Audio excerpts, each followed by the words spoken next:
who undermines our Constitution every day. Every day there's something else out there where he's undermining our Constitution and threatening the very foundations of American democracy.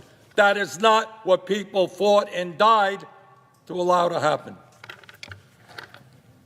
Mr. President, I am not a historian, but I do know that the founding fathers of this country were no dummies. They were really smart guys.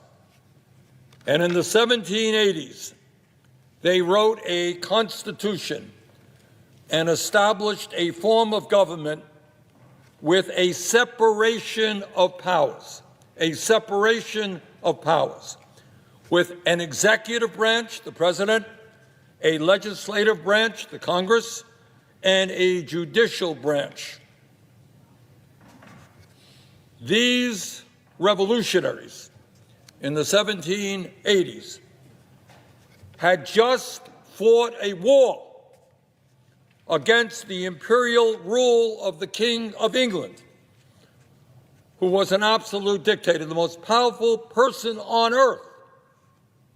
And these revolutionaries here in America, forming a new government, wanted to make absolutely sure that no one person in this brand new country that they were forming would have unlimited powers. And that is why we have a separation of powers. That is why we have a judiciary, a Congress, and an executive branch. In other words, way back in the 1780s, they wrote a constitution to prevent exactly what Donald Trump is trying to do today. So let us be clear about what is going on. Donald Trump is attacking our First Amendment and is trying to intimidate the media and those who speak out against them in an absolutely unprecedented way, Mr. President. He has sued ABC, CBS, Meta, the Des Moines Register. His FCC is now threatening to investigate NPR and PBS. He has called CNN and MSNBC illegal. In other words, the leader, or the so-called leader of the free world, is afraid of freedom. He doesn't like criticism. Well, guess what? None of us like criticism, but you don't get elected to the Senate, you don't get elected to the House, you don't become a governor, you don't become a president of the United States unless you are prepared to deal with that criticism. And the response to that criticism in a democracy is not to sue the media, is not to intimidate the media, it's to respond in the way you think best. But, Mr. President, it is not just the media that Trump is going after. He is going after the constitutional responsibilities that this body, the United States Congress, has. And I will say it amazes me, it really does, how easily my Republican colleagues here in the Senate and in the House are willing to surrender their constitutional responsibilities, give it over to the president. Trump has illegally and unconstitutionally withheld funds that Congress has appropriated. You can't do that. Congress has the power of the purse. We make a decision. We argue about it here. Big debates, vote-a-ramas, the whole thing. Make that decision. That money goes out. The president does not have the right to withhold funds that Congress has appropriated. Trump has illegally and unconstitutionally decimated agencies that can only be changed or reformed by Congress. You don't like the Department of Education? You don't like USAID? Fine. Come to the Congress. Tell us what reforms you want to see. You do not have the right to unilaterally do away with these agencies. Trump has fired members of independent agencies and inspectors general that he does not have the authority to do. But, Mr. President, it is not just the media that he is trying to intimidate. It is not just the powers of Congress that he wants. Now, in an absolutely outrageous, unconstitutional, and extraordinarily dangerous way, he is going after the judiciary.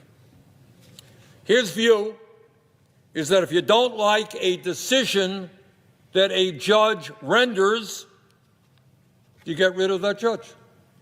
You try to impeach that judge. You intimidate judges so that you get the decisions that you want. You know, I'm thinking back now as someone who is not a supporter of the Roberts Court. And I'm thinking about one of the worst Supreme Court decisions that has ever been rendered, and that is Citizens United. I'll say more about that in a moment. And I'm thinking about the Supreme Court's decision to overturn Roe v. Wade, taking away American women's right to control their own bodies. In my view, these were outrageous decisions, unpopular decisions. But it never occurred to me, because maybe I'm old-fashioned and conservative, and I believe that you live by the rule of law, to say, hey, look at the decision Roberts made. We're going to impeach him.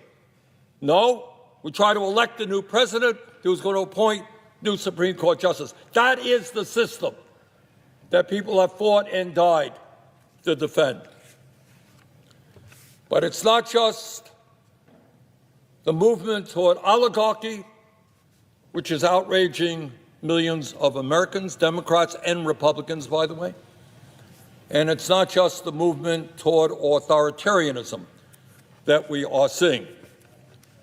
The American people, especially with Mr. Musk and 13 billionaires in the Trump administration running agency after agency, the American people are saying as loudly as they can that they will not accept a society of massive economic and wealth inequalities where the very richest people in our country are becoming much richer while working families are struggling to put food on the table.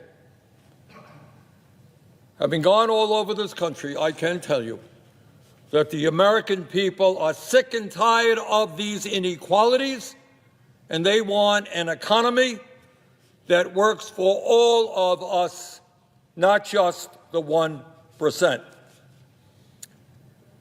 You know, Mr. President, we deal with a whole lot of stuff here in the Congress, and, you know, virtually all of it is important in one way or another. But let's do something, you know, fairly radical today. Let's try to tell the truth, the real truth, about what is going on in our society today. Something that we don't talk about too much here in the Senate. We don't talk about it too much in the House. We don't talk about it too much in the corporate media. But the reality is that today we have two Americas, two very, very different Americas. And in one of those Americas, the wealthiest people have never, ever had it so good. In the whole history of our country, the people on top have never, ever had it so good as they have it today. Today, we have more income and wealth inequality than there has ever been in the history of America. Now, I know we don't discuss it. You don't see it much on TV. You don't hear it talked about here at all. But the American people do not believe that it is appropriate that three people, 1, 2, 3, Mr. Musk, Mr. Bezos, and Mr. Zuckerberg, three Americans own more wealth than the bottom half of American society, 170 million people. Really? 3 people own more wealth than 170 million people? Anybody here think that is vaguely appropriate? And by the way, those very same 3 people, 3 richest people in America, were right there at Trump's inaugural, standing right behind the president. So you want to know what oligarchy is? I know there's some confusion out there. What is oligarchy?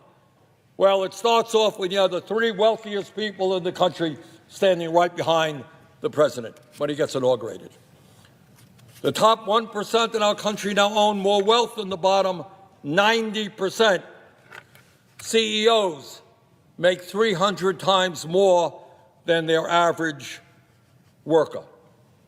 And unbelievably, real inflation accounted for wages today, the average American worker, if you can believe it, despite a massive increase in worker productivity, is lower today than it was 52 years ago. And during that period, there was a $75 trillion transfer of wealth that went from the bottom 90% to the top 1%. That is the reality of the American economy today. And you know what? Maybe we might want to be talking about that. And in our America today, in that top America, that one America, the 1% are completely separate and isolated from the rest of the country. You think they get on a subway to get to work? You think they sit in a traffic jam for an hour trying to get to work? Not the case. They fly around in the jets and the helicopters that they own. They live in their mansions all over the world in their gated communities. They have nannies taking care of their babies. They don't worry about the cost of child care. And they send their kids to the best private schools and colleges. Sometimes they vacation, not in a Motel 6, not in a national park, but on the very own islands that they have. And on occasion, for the very, very richest, just to have, for a kick, have a little bit of fun, maybe they'll spend a few $1 million flying off into space in one of their own spaceships. Sounds like fun. But it's not just income, massive income and wealth inequality that we're dealing with today. We have more concentration of ownership than ever before. While the profits on Wall Street and corporate America soar, a handful of giant corporations dominate sector after sector, whether it's agriculture, transportation, media, financial services, et cetera, et cetera. Small number of huge corporations, international corporations, dominating sector after sector. And as a result of that concentration of ownership, they are able to charge the American people outrageously high prices for the goods and services we need. Mr. President, we don't talk about it too much. Maybe we should. But there are 3 Wall Street firms, BlackRock, Vanguard, and State Street, that combined are the major stockholders in 95% of our corporations. Got that? 3 Wall Street firms, 3, are the major stockholders in 95% of American corporations. So, Mr. President, that is one America. People on top doing phenomenally well. Not only do they have economic power, they have enormous political power. That's what's going on there. They live like kings. That's one America, but there is another America. And in that other America, 60% of our people are living paycheck to paycheck. And millions of workers from one end of this country to the other are trying to survive on starvation wages. And unlike Donald Trump, I grew up in a family that lived paycheck to paycheck, and I know the anxieties that my mom and dad have living in a rent-controlled apartment. Can we afford to buy this? Why did you buy that? And that's the story taking place all over America. What does living paycheck to paycheck mean? It means that every single day, millions of Americans worry about how they're going to pay their rent or their mortgage all over the country. Rents are skyrocketing, and people are wondering, what happens? What happens to me and my kids if rent goes up by 20%? And I can't afford it. Where do I live? Do I have to take my kid out of school? Where do I put my kid? In worst case scenario, do I live in my car? Let's be clear. There are many people who are working today who are living in the back of their cars. How do I pay for child care? Talked to a guy the other day, a police officer, spending $20,000 a year for child care. How do I buy decent food for my kids when the price of groceries is off the charts? What happens if I get sick or my kid gets sick or my mother gets sick and I got a $12,000 deductible and I can't afford to go to the doctor? How at the end of the month am I going to pay my credit card bill even though I am being charged 20 or 30% interest rates by the usurious credit card companies?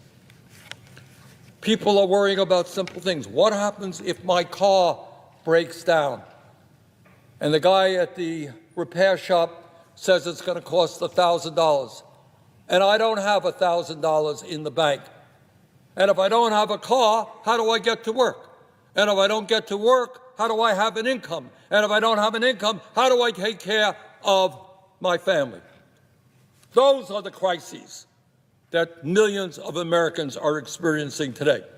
But it's not just working age Americans. Today in our country, half of older workers have nothing in the bank as they face retirement. And they're watching TV and they're saying, Mr. Musk firing Social Security workers and actually worrying whether Social Security will be there for them. And it's not just older workers with nothing in the bank wondering what happens when they retire.